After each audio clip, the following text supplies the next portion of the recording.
the organizers were very concerned because, of course, last week we were just in the middle of some of the protests, some of the gatherings not having turned out to be peaceful.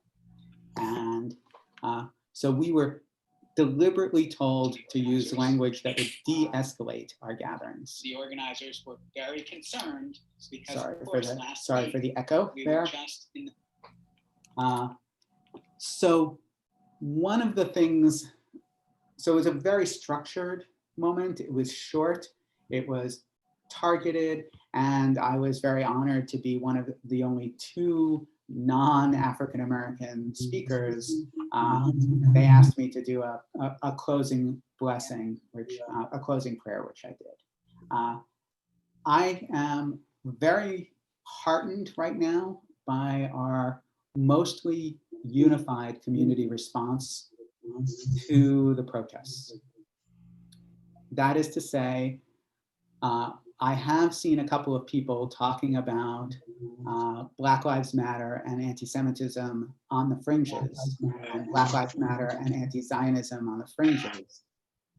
But for the most part, most of us have recognized that whatever Black Lives Matter has done in the past, and wherever they stand on issues with regard to relationships with the Jewish community, that the immediacy of this moment calls out to us to ameliorate things that we have not taken care of in the past.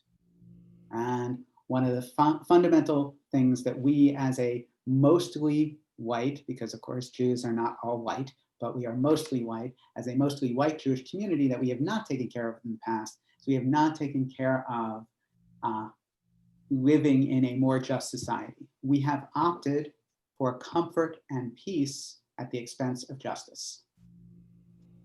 And what this outpouring of peaceful protest has pointed out to all of us, if we have been listening at all, is that there cannot be comfort and peace without justice.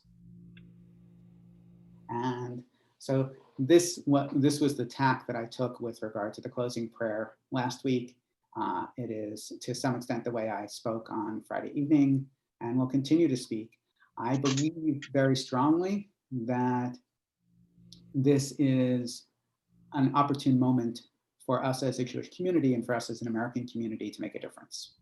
And I don't agree with everything Governor Cuomo says, because Governor Cuomo, despite him saying that he is not politically motivated, is only politically motivated, but he likes to claim that he has no political agenda. Meanwhile, he is nonetheless one of the most successful career politicians in the country. One doesn't become governor of New York for as many terms as he has without being a successful politician. Nonetheless, I do very much agree that this is a time ripe for policy changes and for bold and quick and thoughtful. And to do those things, to be bold, to be quick, and to be thoughtful is not easy. Yeah, Theo. Never mind. I'll ask it later when there's a more adequate. No, please. Then my preamble is done. Okay. I was just going to say, you were talking earlier about how some of the protests had gotten a bit violent. And a couple points that I wanted to make on that. For one, I attended a protest that did get a bit violent. How so? It wasn't, well, I'm not sure if it got violent because I left just as people were starting to act a bit more rowdy. But it was in Niagara Square. I think it was just this past weekend. And there were police on, we didn't know this at the time, but there were policemen on the roofs around. And people were shouting and yelling profane things at the police, and just a lot of people, without masks, just yelling at the top of their lungs these horrible profane things. And it's very interesting to see sort of the balance there, the balance between the people who are, thinking the only way to get people's attention is to be loud, to be violent, even if you're not actually attacking people, and the route where it's more peaceful, ensuring more safety, but perhaps at the cost of not being noticed. The other thing I'd like to mention is I'm not sure how political you want to get with this discussion, but the national response to the man who was hospitalized by that policeman after being pushed over. What about it? The rather the part of it that may or may not have made the national news. Theo, stop Yeah. stop speaking in vagaries and Do you mind if I get political? Of course not. Okay, thank you. So President Trump's response to this, saying that this man was a member of Antifa and he was attempting to, I believe, steal the scanner from the policeman. Okay, so two things. Yep.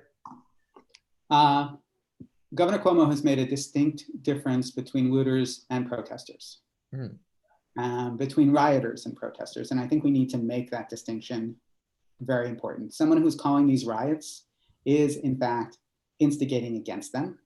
Somebody who is identifying these as primarily looting is instigating against them. Those are words with powerful advocacy positions. And so to take that position is a non-neutral position. That person is already a non-neutral reporter. To draw distinctions, to make to attempt to accurately portray the multitude of people who are involved and their multitude of reasons for being involved is to bring us into the conversation as opposed to decide on the conversation ahead of time. So that's very important. The question of police brutality is front and center here, which is that we have a police system, a policing system that is inherently biased. Police are trained as a paramilitary force. We have militarized our police. This is nothing new. This is decades, if not centuries old. And we have asked the police in turn, as a mostly militarized force that has gotten more militarized in the last 30 years, to do things that the military themselves would not do. We have a professional military, and the professional military does not police on purpose. And the professional military does not go into civilian situations to solve problems on purpose. So we have conflated urban security, the safety of our people, protecting people from crime, with a military mission. These are not overlapping missions. Protecting, keeping the peace, patrolling our streets is not a military mission.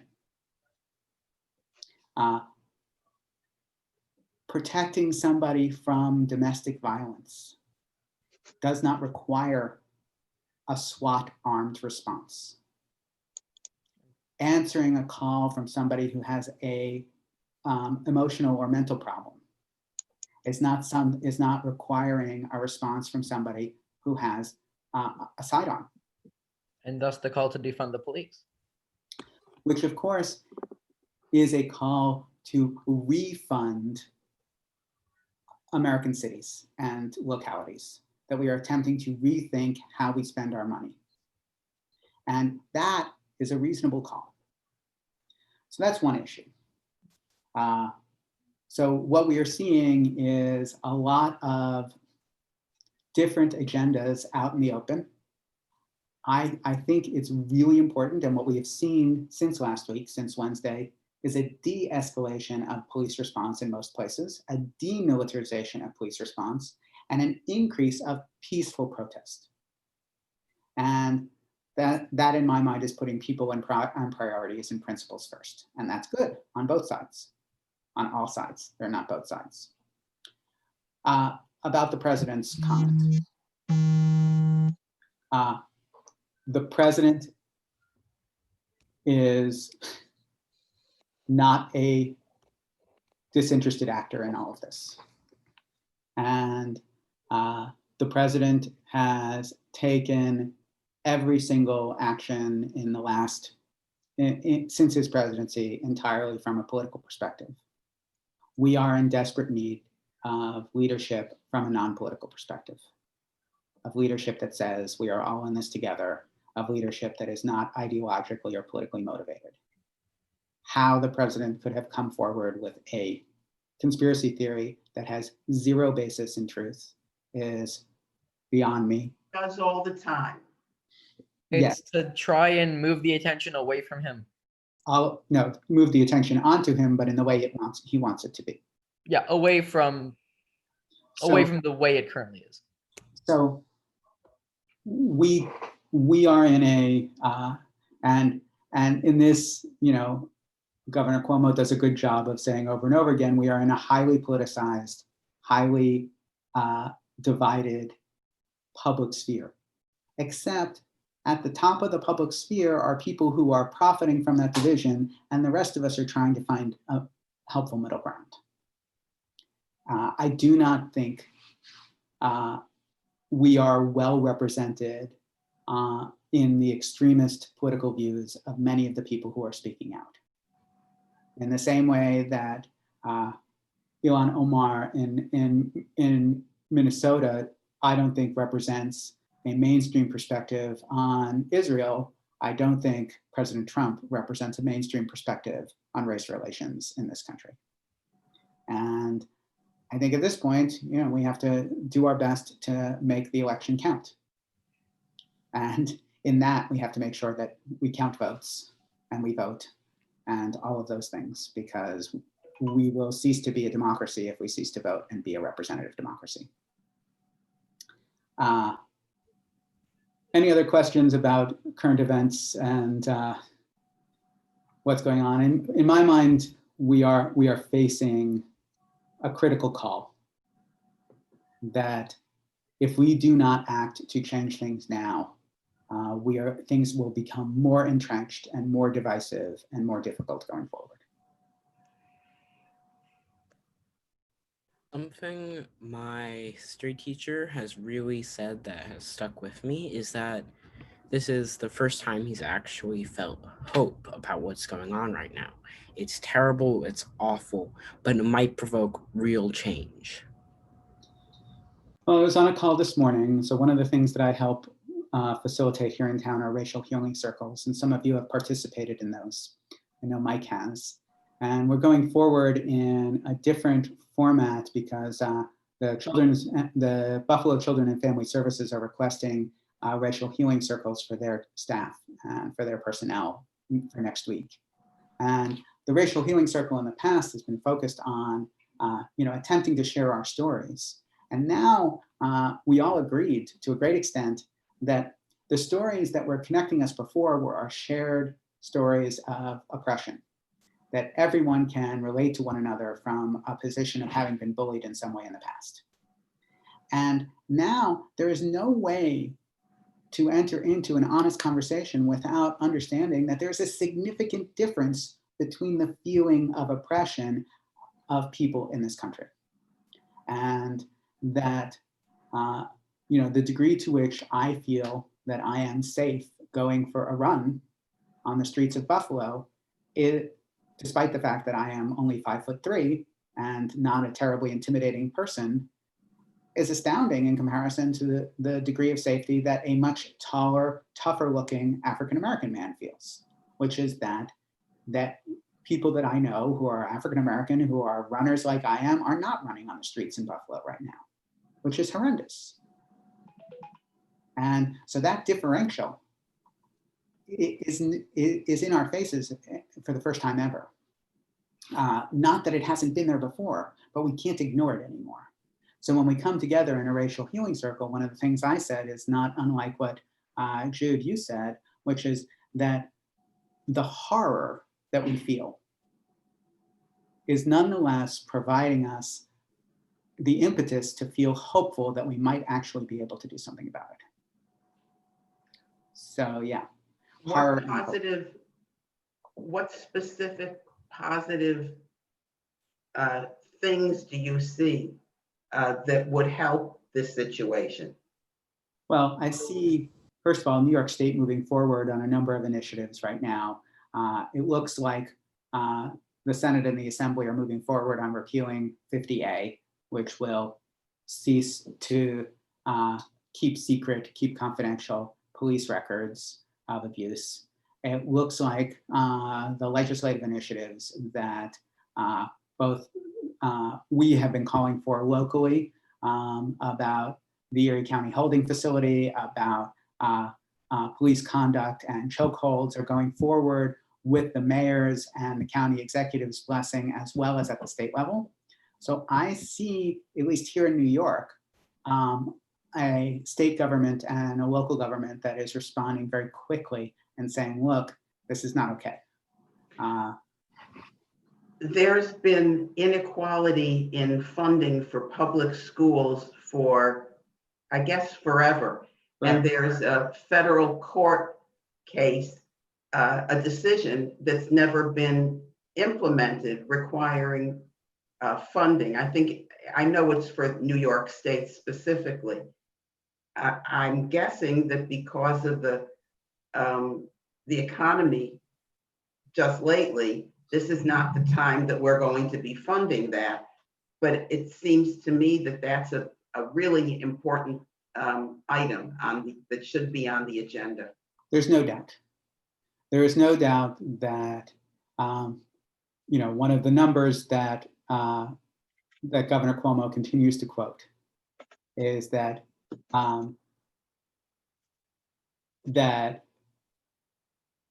in good school districts,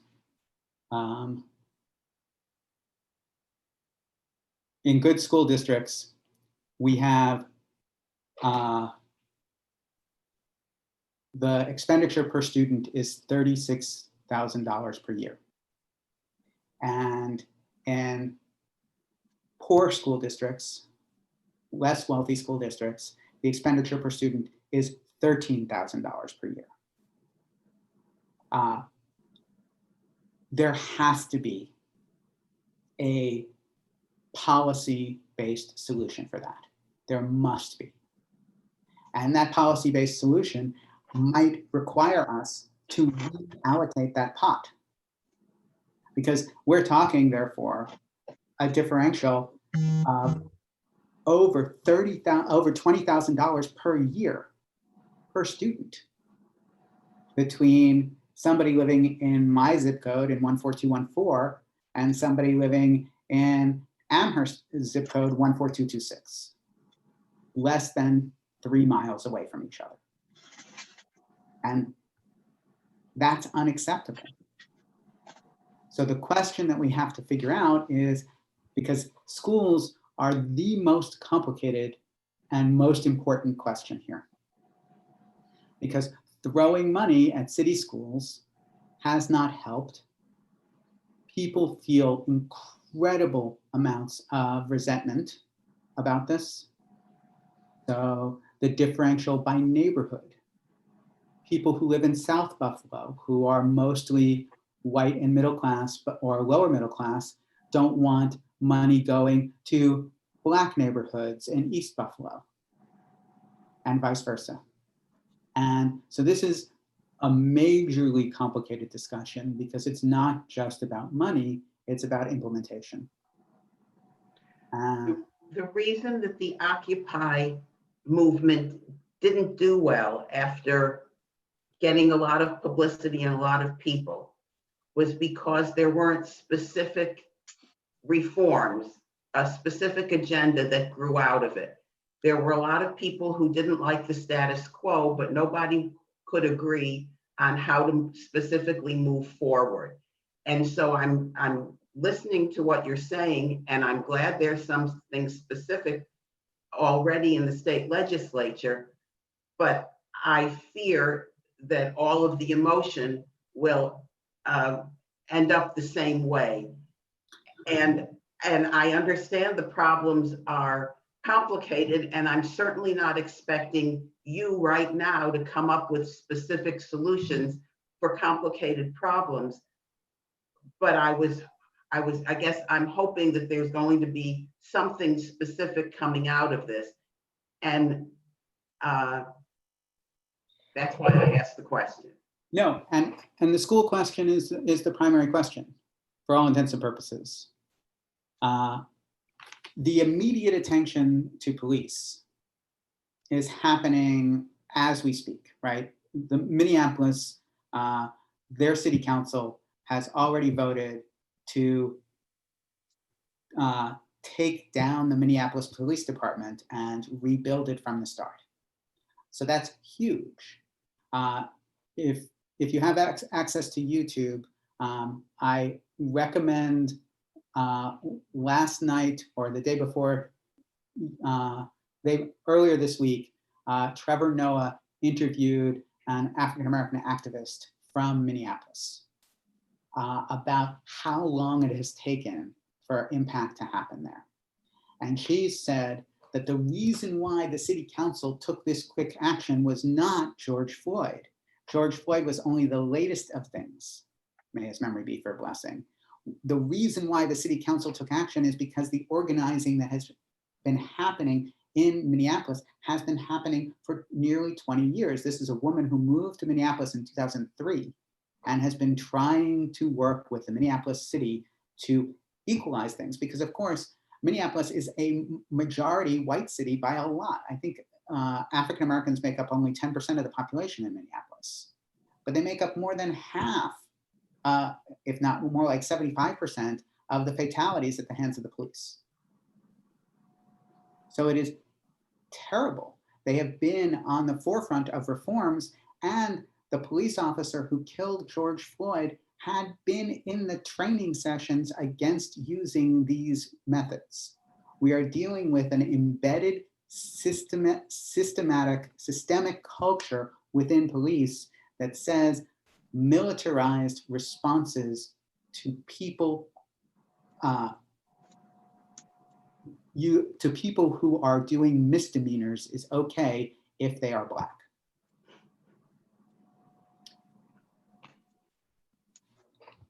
And that culture needs to change. And because of the consistent activism in Minneapolis, it will, just like because of the constant attention.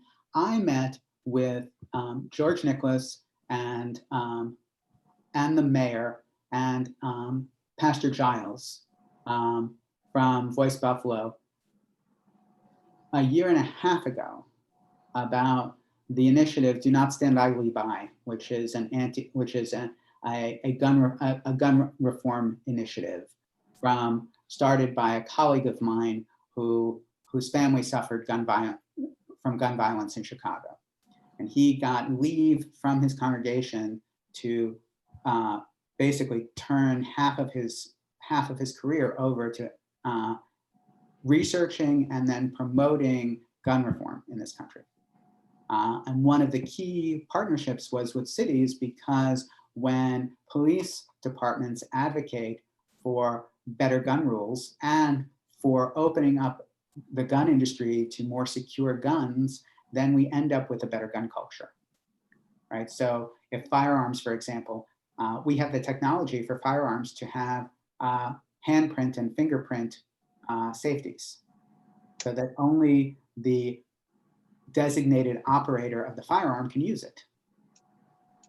This is a major safety aspect, and it's pro-police.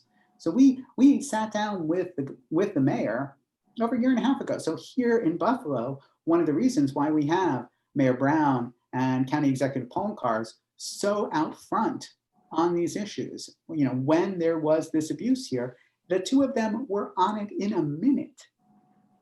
Mayor Brown responded to the president's tweet yesterday immediately and said, this is a citizen. This is we are all in this together. We are not looking for a villain here. We are looking to solve the problem. And so there is nothing that is unhelpful in the long run. It's just going to be a long run. And Joan, the school question is huge. I wish I could come up with a good answer for the school question, because we have two very capable students on the call here today. one of whom is both of whom have been in public schools, right? Theo, have you ever not been in public school? No, I've always been in public school. Right. So Theo is going to Amherst High School, right? Yep. And Jude is going into 8th grade at Elmwood Franklin, a private school, but up until 5th grade was in public schools in Charlotte and here in Amherst as well. And Jude will tell you with great enthusiasm the huge differential in his academic life in going from Windermere Boulevard Elementary School to Elmwood Franklin. That class size dropped hugely, that his ability to be attended to and the classes that he wanted to excel in increased immensely. Jude is in a Mandarin class of 4 students. All of whom are actually good at Mandarin and very interested in learning it. Right. So A huge difference. we know what it takes to make this work. We know how to do primary education and secondary education. We do not have the will to figure out how to do it in the schools that are failing.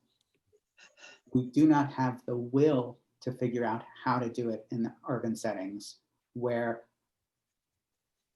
we refuse to make the partnerships and investments to make it happen. So we need to change that. In the same way that we need to change other fundamental quality of life issues in poorer neighborhoods. And truly, this is both a poverty and a race issue.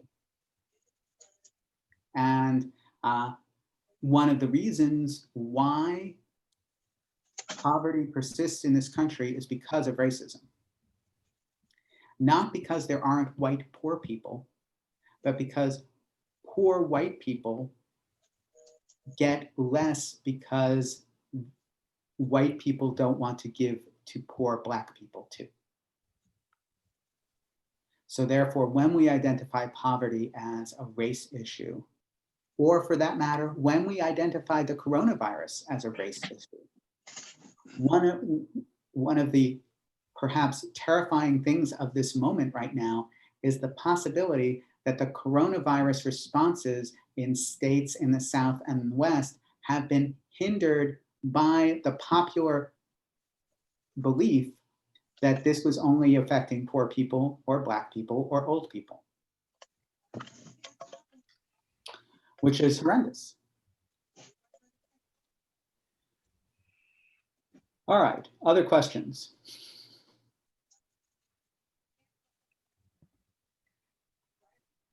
I know this point has been made and made again, but I'd just like to restate the point that the clerk who called the cops on George Floyd called him because there was a $10 counterfeit bill. I looked a little bit into the procedure for what clerks at those stores are supposed to do if there's a counterfeit bill, and there's like this long 21-step process, none of which actually involves ever calling the police unless you are physically attacked. All of this is, and I know this point has been made and made again, but I'd just like to drill it into our heads a little bit more, that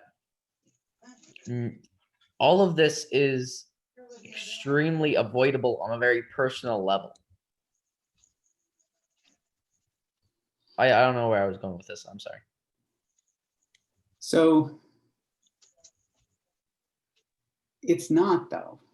Right? You're right. You're right. We're talking about. In some cases it is, in most cases it's not, I guess. So Theo and Jude, you haven't been in a car where you've been pulled over by the police and you've been driving. I imagine the rest of us may have been at different times. In 1991, I was pulled over for speeding in Vermont, and a Black friend of mine was in the front seat. And it was not the first time that I had been pulled over for speeding. And my friend was terrified. We are talking 29 years ago. He was terrified. He had grown up in the Bronx, and in 1991, it was quite clear to me that he understood that the police were not there for him. I was not terrified, and I had had probably more encounters with the police being pulled over than he had, because I don't believe he, actually to this day, I don't think he has a driver's license. But he knew from the culture in which he grew up that the police were not on his side. When in 1993, wearing a yarmulke in my same car in a Subaru Legacy, I was driving 3 other rabbinical students and Ginny to our opening rabbinical school retreat outside of Philadelphia. So we all had funny hats on because we were all wearing yarmulkes and kippot. And I was pulled over, I don't even remember, it was some minor infraction, like maybe I'd gone too quickly through a stop sign or something. And not 1, not 2, but I think it was 3 police cars were brought in to support the stop. And we were approached by police on either side of the car, all of whom had their hands on their guns because we were wearing funny hats. I can only imagine. This was outside of Philadelphia, in a suburb near a not quite rural suburban suburb of Philadelphia. This is part of this culture. Again, it's not a new part of the culture. It's a fundamental part of policing, that the citizens that the police are here to protect are in fact treated as a potential threat to the safety of the police. That's not okay. To serve and protect is not to serve and protect the police force, it's to serve and protect the citizens.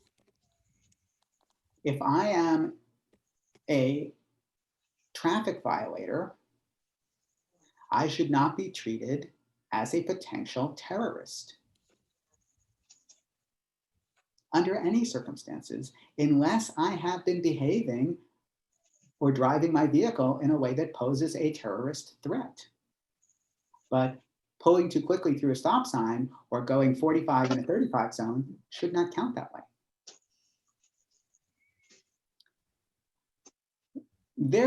I'd like to put a Jewish spin on this question for a moment, since theoretically the reason why I'm here is not because of my traffic stops, but because of me being a rabbi. A lot of Jewish social action and social justice is sourced through some very simple readings of Jewish texts.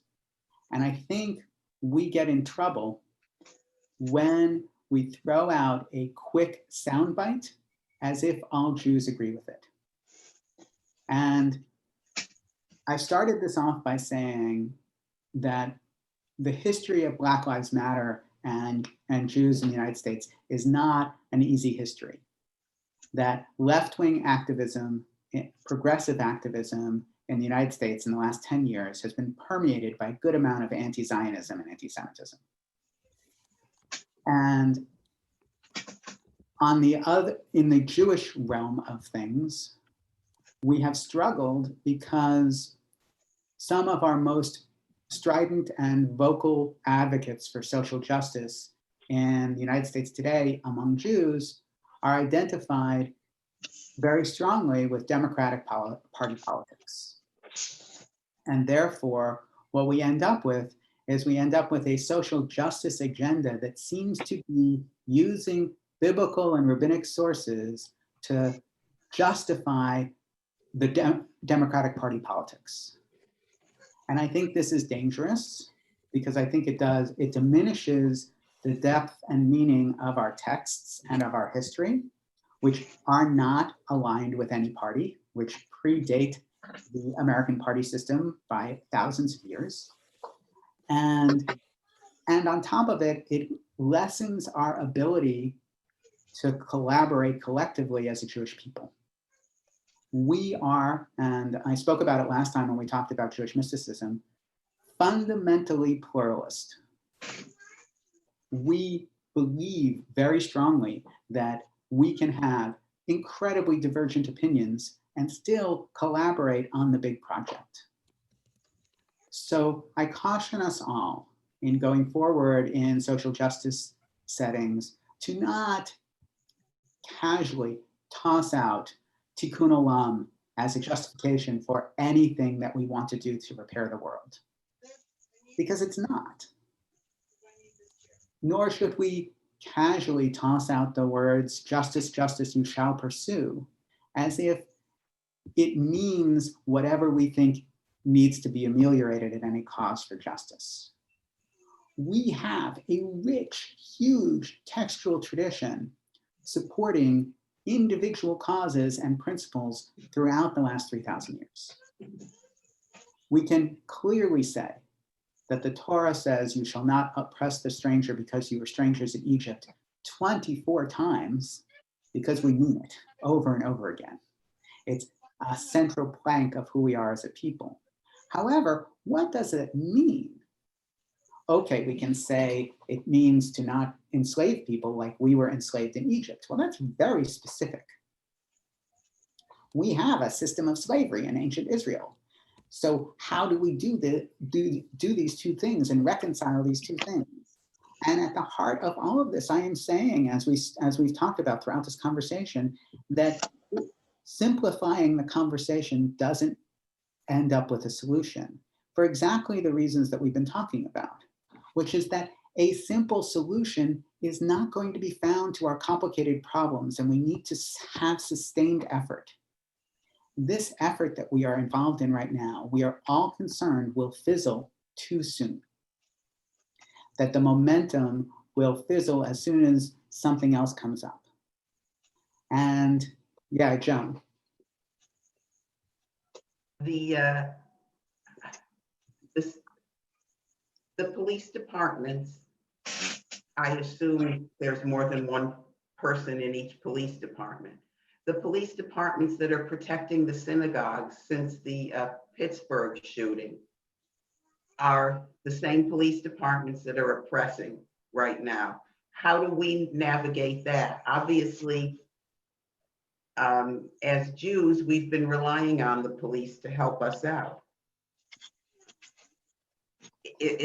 Does that give us a way to approach them on behalf of those they're not helping? We don't have the status of any old whites, not in the past couple of years when the police department has been protecting synagogues. So we have an established partnership with police, and we get in, Bobby just said Temple Bet Zion has been protected by the police on quite a few occasions. Not quite a few occasions, Bobby. We are constantly protected by the police now. In the last 2 years since the Pittsburgh massacre, which is October 2018, right? So that's a year and a half, a little bit more than a year and a half. We have had increased drive-bys and an increased presence by the Buffalo Police Department at Temple Bet Zion downtown all the time.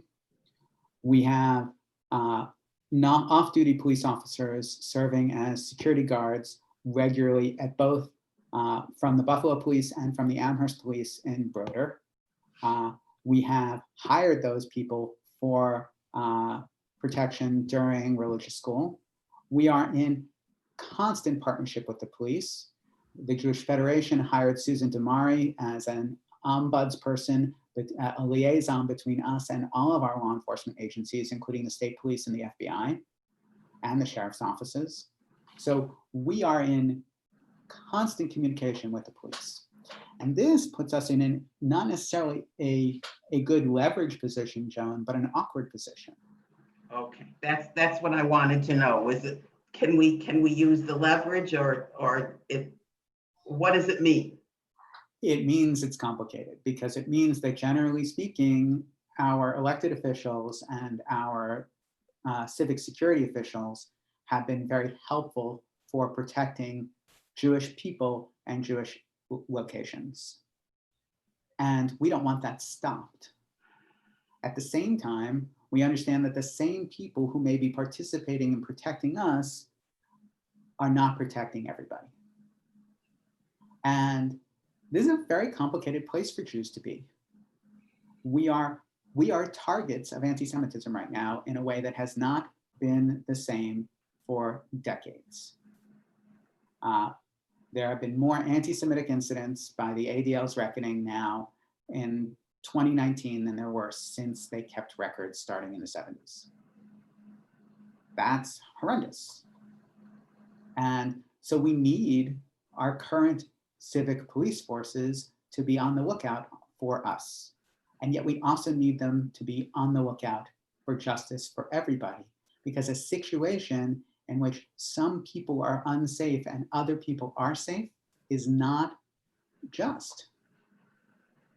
Furthermore, one can say that, ironically enough, the forces in our country that perpetuate a anti-Black sentiment, a white supremacist sentiment, are also not good for us. Right. While police culture may be protecting of synagogues for now, the police culture that is what has a white supremacist influence is in the long run going to not be helpful for Jews. And we don't have the luxury of circling the wagons. Bobby says that's not encouraging. Yes, I'm sorry, I don't have better news. However, I think we need to focus on the fact that actions are making a difference now, that protesters are calling for, as Joan pointed out, real legislative changes in a way that did not happen with Occupy Wall Street. And remember, Occupy Wall Street was not a mass movement. It was a very excited, enthusiastic, small group. It was persistent and it was widespread. Correct. But it quickly marginalized itself on a lot of levels. Again, Joan, because you're exactly right. They did not have a particular legislative agenda. One of the things that we know about activism, and we've been organizing as Jews for a long time, is the organizations around in the 60s were focusing on specific civil rights, the right to vote, the right to undo Jim Crow. Here we had policies that were unjust. Here we have a police department that is unjust and needs reform. Here we have systemic policies within our, across the system, from how loans are distributed, right? The mortgage system is a racist system. The educational system is a racist system. The hiring system and procurement is racist. At the Racial Equity Roundtable here in Buffalo, we have been advocating on this for over 5 years now, and changes have happened.